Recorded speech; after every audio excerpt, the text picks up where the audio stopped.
Welcome, I'm Amy Ventitulo, WCTV, and this is the Washoe County Connection, the public affairs show that brings you updates on county programs and services designed to serve you.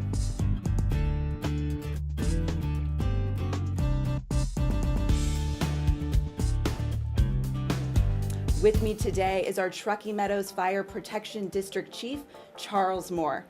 Welcome, Chief. Hi, Amy. Thank you for being with us today. Absolutely. So to start, tell us a little bit about the Truckee Meadows Fire Protection District, TMFPD, and how your district is different from the other fire departments in our area. Well, we're less of an urban fire department like Reno or Sparks, and we're more of an interface, wildland-urban interface department, where we protect areas of the county that aren't in urban areas and have large and substantial risks to exposures to wildland fires. And quite often, there isn't a developed water supply. So in many cases, we don't have hydrants to use when we fight a fire. So our tactics and our training and our efforts are geared more towards preventing wildland fires and combating wildland fires, and probably less on structure fires, which are a very, very small number of fires that we actually fight. Okay. And so I'm sure with an area as big as ours, there are certain regions throughout the community that are more prone to wildfires. Tell us about which of your stations are the busiest.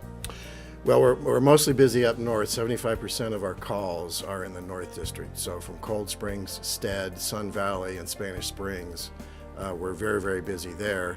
And only 25% of our calls are actually down south in Galena and in Washoe Valley. So we're substantially responding to a high degree in the north. So as I understand, May is Nevada Wildfire Awareness Month, and our Board of Fire Commissioners recently adopted a resolution. Tell us a little bit about this and what it means. Well, you know, May is really the start of wildland fire season. It's significant in that the weather patterns start to dry out.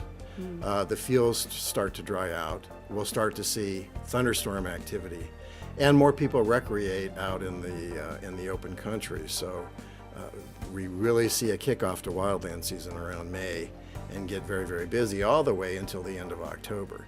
Oh, wow. So the awareness is just a reminder. We have lots of new people that have moved to the area, right? We do. And so they may not be used to the frequency of wildland fires that we have here, because we do have a very robust season for wildland fire.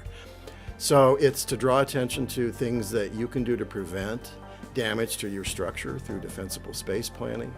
It's tips on how to be safe in the backcountry, through target shooting, through campfires, through your vehicles on tall vegetation. All of those things can start wildland fires. And as you mentioned, we have quite a robust fire season here in northern Nevada, but it does seem like it's been getting worse over the last few years along the entire West Coast. Do you have any insight you can share with us as far as what this season's shaping up to look like?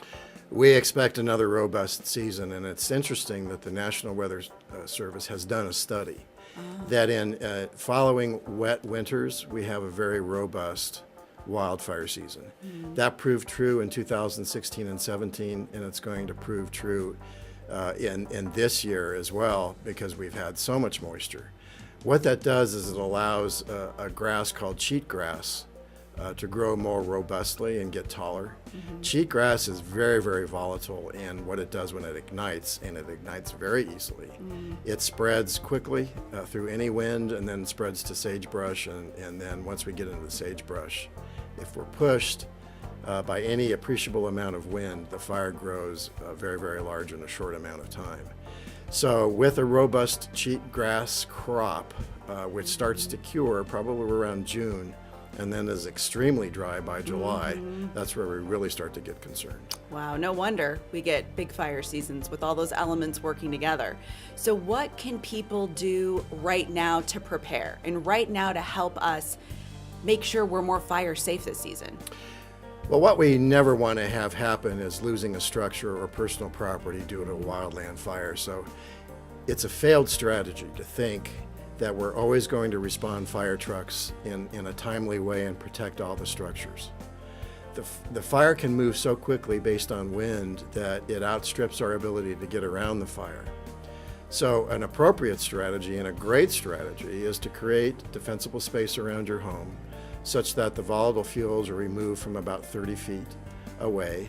And so the strategy is to let that fire burn around your property, not through your living room or your kitchen, right? So you make your home a lot more defensible and a lot more sustainable if a wildfire moves through your area. The homes that we see that burn down are the ones that are going to have vegetation right up to the siding or right up to your deck, because the flame impingement or even the radiant heat from the vegetation will start your house on fire. So we really encourage people to help us, because we can't do it all as your fire agency. We really need people to be smart about how they create defensible space around their homes. And it's really in everyone's best interest to make sure your own property is cleared and protected. Well, absolutely. Yeah, people are their first line. You're the first line of defense as a homeowner, to make sure that wildfire doesn't impact your home. And we will get there in a timely way, but if it's a large fire, it takes a lot of time to develop all the resources that we need to protect a large fire that's threatening a large number of homes. It can take many minutes and sometimes even hours to get enough, and even days, to get enough resources in place to fight a big fire. As evidenced by the Paradise Fire in California, I mean, that took 24 to 48 hours to get enough resources there, and then by that time it's just too late, because the fire has already moved through the structures are already destroyed. So that's what I'm talking about, is wind-driven fires are very, very dangerous, but you can feel at ease if you've taken the steps to minimize the vegetation around your home. You have a really much improved chance of surviving a wildland fire. So as you mentioned, the big fires, and we saw last year right here in northern Nevada, the Perry Fire was huge and was days, maybe even weeks. That fire took weeks to Wow. combat and to finally get under control and to finally extinguish. One of the difficulties that we had there was that there was so much smoke in and around the area that helicopters couldn't fly because of the smoke occlusion. And it was one of those things where you need so many resources around so many properties that took an enormous effort. The good thing is we have a robust mutual aid system here along the Sierra Front, to where fire departments can rely on one another. So it's not just us responding to Washoe County, but we often help all of our neighbors in and around the region. So it's well coordinated. I think it's the best system that I've ever seen in terms of mutual aid. Federal, state, and local agencies all work hand in hand to bring the resources that we need to put a fire out. That's wonderful that there's such a great partnership. But again, in the Perry Fire, there were some homes lost. And in those cases, it was a matter of vegetation being too close. We had very difficult access way back in the hills, and there were things working against us. But we had a lot of homes threatened, but I believe we only lost about 3 properties there, which, given the size and the scale of that type of a fire, that was about as best as we could hope for. Absolutely. And I know there was also a lot of other services for the community. We had our animal services doing the largest animal evacuation, I think, in our county history. We had Red Cross, Human Services. So we really do all, as you mentioned, pull together and work together. That's one of the things that the county does very, very well, because I can rely on the county manager's office for all kinds of support. Like you mentioned, animal services and evacuating livestock and getting them to a safe place. The Washoe County Sheriff's Office, who helped with evacuations, as well as the search and rescue team, went door to door letting people know, hey, you've got about a day to get ready because the fire is going to burn this way. Red Cross and even private entities coming together to let us use their water out of their ponds to dip our dip tanks and refill water tenders and the helicopters. So that was a difficult fire to fight, many acres, but nevertheless, that's why our mutual aid system works so well here, is we could bring so many resources to the table. So great to have the mutual aid, but hope you never have to use it. We hope we never have to fight a fire, but the paradox of fighting, being a firefighter, is that you don't want fires to break out, but if they do, we train very, very hard to manage them. So we don't want to see that happen, but if they do, we're ready to go. You are ready, absolutely. So switching gears a little bit, we hear a lot about open burning, burnings open, burnings closed. Tell us about what that means for those of us who don't know. And I also understand it might close soon. Yeah, open burning is a tool that homeowners use, particularly agricultural properties and homeowners that have acreage. There's so much green waste, and we talked about creating defensible space. The only way that you can get rid of most of that vegetation is to burn it. It's impractical to haul it to the landfill. So we do allow open burning in the spring when wildfire danger is at its lowest, and encourage people to create defensible space and to burn their vegetation. It's going to come to a close here pretty quick, as it usually does, towards the first week or middle of the month in May. We will start to wind that down because precipitation starts to drop off, the temperatures rise, and so then, as I mentioned, we get into the start of the wildland season. So we burn while it's safe, and then once it's not, we have to cut off burn season.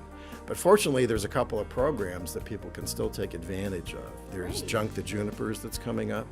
So if you have a smaller property that you can't burn in, if you're in the hydrographic basin where burning's not allowed, you can harvest your green waste and take it to Junk the Junipers, and they'll shred it and ship it for you.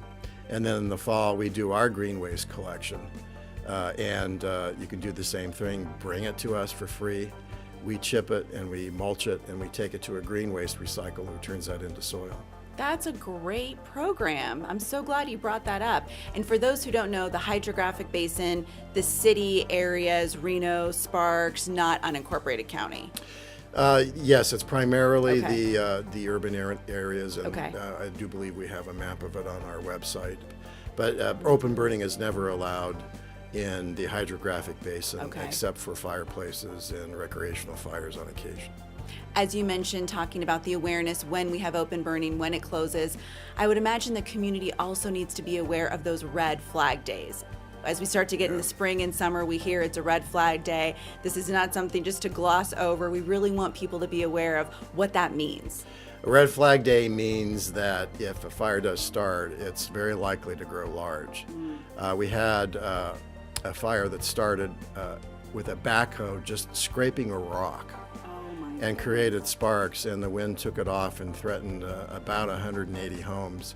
Fortunately, again, through our mutual aid and robust and aggressive firefighting, we didn't lose any property there, but it was touch and go for a while. But that's what a red flag warning means. The conditions are such that if a fire starts, it's going to get big. And in that case, just a little spark, the wind pushed it, and it was off to the races again. We had a lot of property threatened. Does that also mean that we should limit our activities on red flag days? It does. Well, Okay. and it also means just be extra careful if you're in the backcountry.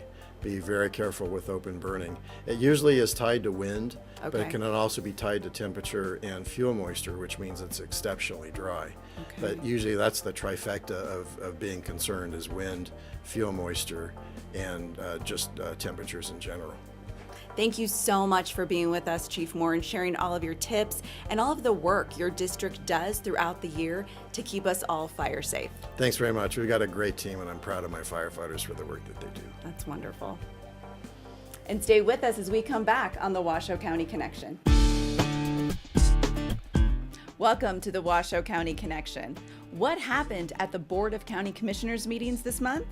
During the April 9th meeting, commissioners gave staff direction on next steps in Swan Lake by keeping the lake within a specified boundary. The desire of this board, from what I've taken in the notes, is to contain the lake within a boundary.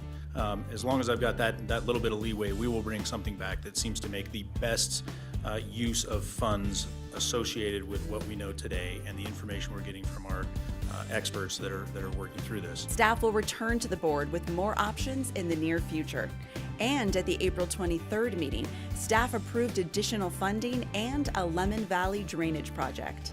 On April 23rd, commissioners approved funding for a 20-bed community triage center. We are excited that this will be opening up. It does serve 20 beds. What's more important about that, though, is because the stay is short, about 3 days, it will serve about 400 a month. These are great programs. I tell you, I'm Washoe County leads constantly. which in partnership with other local agencies will help provide psychiatric, detox, and other medical treatment services. Also during this meeting, commissioners provided direction on the fiscal year 2020 budget. People don't think that, but because of the caps, we're slowly climbing our way out. Motion carries unanimously. The proposed budget is structurally balanced, includes over 53 new staff positions, and major capital improvement projects. Stay tuned for more on the Washoe County Connection. Welcome back. Well, calling all seniors, May is Older Americans Month here in Washoe County. And with me today is Todd Aker from the Washoe County Human Services Agency and Julie Duell from the City of Sparks. Welcome, both of you. Thank you, Amy. So as I understand, Older Americans Month is a big deal here in Washoe County. We have so many partners who come together. Tell us a little bit about what it is and what you have planned for our area seniors. Mm-hmm. Go ahead. Yeah, no, we are just super excited to be collaborating with the City of Reno and Washoe County and RTC to just really celebrate our seniors throughout the month of May. It is a many months long planning process between all of the partner agencies to create a special month of bringing seniors that are already active in the community more out into the community and creating an environment for individuals that are not as active to get them involved in all of the activities that we enjoy here in the Reno Sparks area. So when does Older Americans Month officially kick off? Well, here in Reno at 9 a.m. Wednesday morning, May 1st, May at the 1st. Washoe County Senior Services Building located at 9th and Sutro. We've got a big day planned. We actually have close to 50 agencies / vendors that will be present that day presenting information and opportunities to the community. We've got 2 different venues of entertainment lined up, a special menu for everybody that attends that day, and not to mention a list of all of the local officials and senior advocates that will be on site for the community to get to know. That's fantastic. So seniors, May 1st, don't miss it. That's when everything kicks off. And as I understand, every year there's a theme. This year's theme is Connect, Create, Contribute. Tell us about what this year's theme means. I like to think of it as it's really an opportunity for individuals in the community to come out and learn about the resources that are available to them. And that involves entertainment, learning experiences, all the different avenues that can be taken by individuals to enhance their life throughout every other month besides the month of May. And it's a great opportunity for people to connect with individuals that are active in the community and advocating for them, but also just to meet new individuals to create socialization opportunities and friendships. That's wonderful. I was listening to a statistic recently, and loneliness really plagues a lot of our nation's seniors.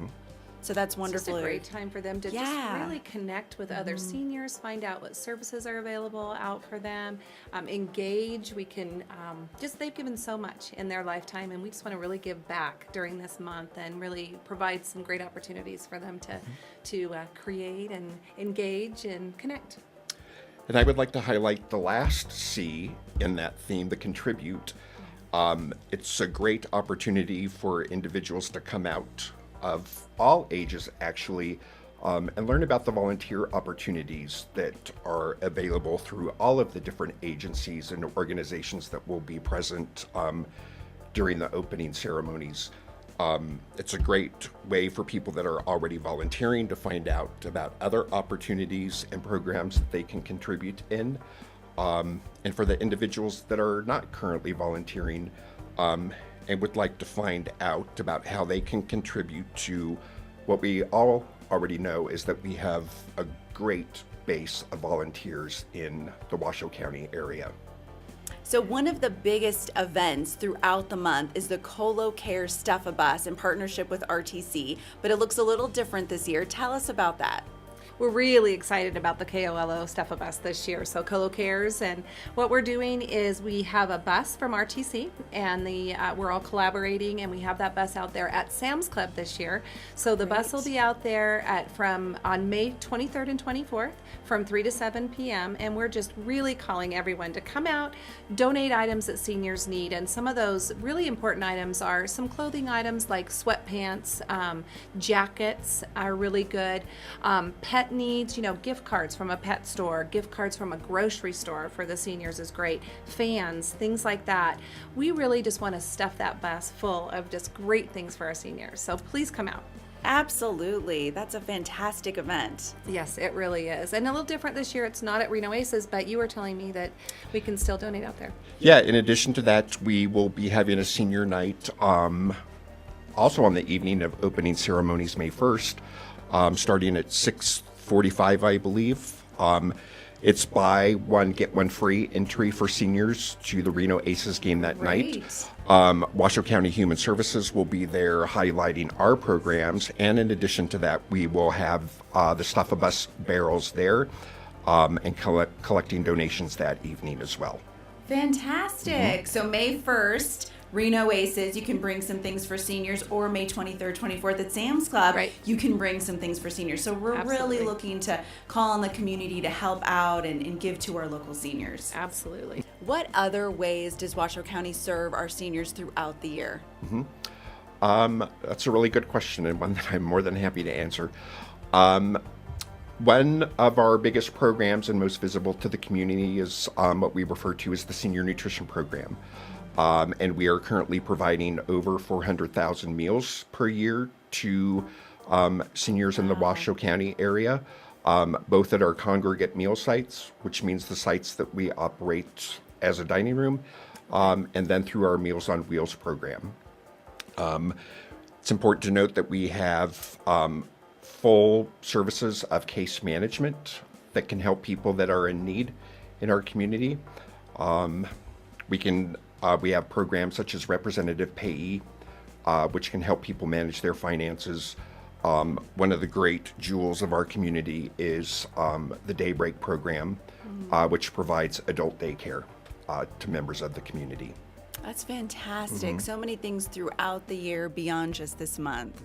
And Julie, as I understand, there's a lot of events happening specifically in the city of Sparks during Older Americans Month. Now, we are really excited to just partner with everybody and have events throughout Washoe County, Reno, City of Sparks, RTC's helping too, and just really celebrating our seniors. They have given so much, in their lifetime, and we just want to give back, and I'm really excited that we can be a part of this and really just offer great events and information for them. So Great work you're doing. Thank you for all you do for our seniors this month and throughout the year. thank you, Amy. Of course. That wraps it up for this month's Washoe County Connection. Until next time, this is what's happening in Washoe County.